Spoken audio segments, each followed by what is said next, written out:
Hatch's second relocation abroad and rising tension. Years later, they had 4 children. Mark had to travel abroad again. By this time, Queen had been working for about 2 years, earning far less than Mark. Still, she continued to ask for monthly pocket money. This time, Mark was firm. You are being unreasonable. You work. I don't ask you to contribute anything to this house, yet you still want pocket money. Use your salary for yourself and stop asking. Although Queen sometimes bought small items for the home, Mark still carried almost all the financial responsibility.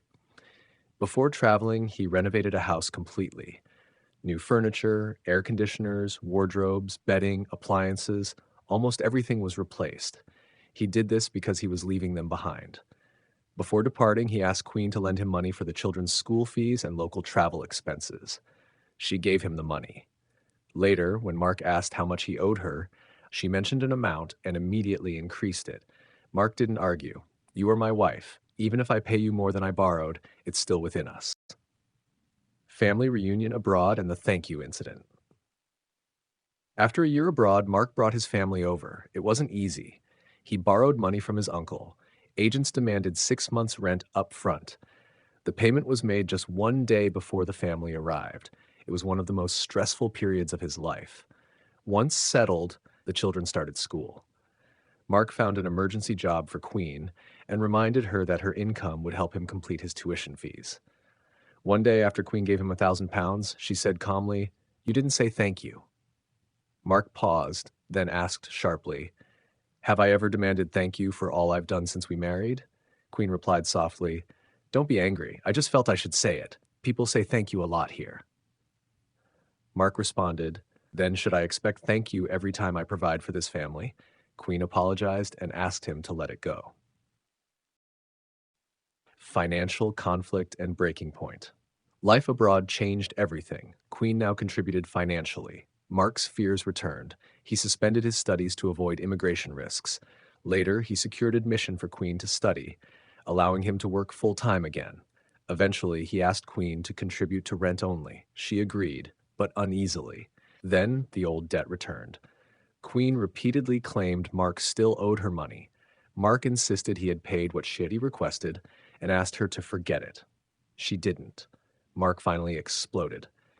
Imagine someone hears this. You helped pay school fees. I paid what you said, and after a year you're bringing it back.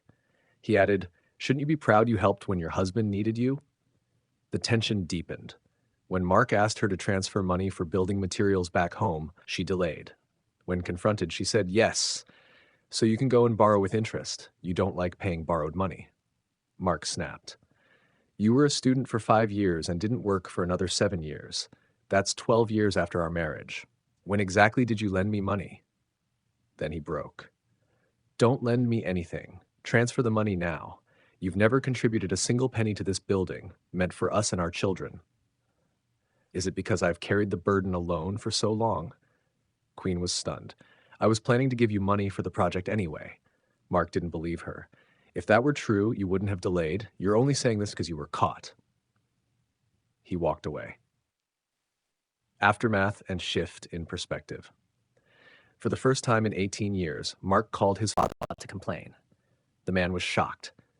When one building project was completed, Mark gifted Queen the rental income from one apartment for her birthday without hesitation. 6 months later, she demanded repayment of the old debt. Mark muttered, "Penny wise, pound foolish." He paid her, but the following year, he revoked her access to the rent. Only then did she understand. The new reality. From that day, Mark's view changed. Arguments became constant. Queen said he had changed. Mark replied honestly, "You caused this change, I warned you." Still, he loves her, and that is why he keeps trying.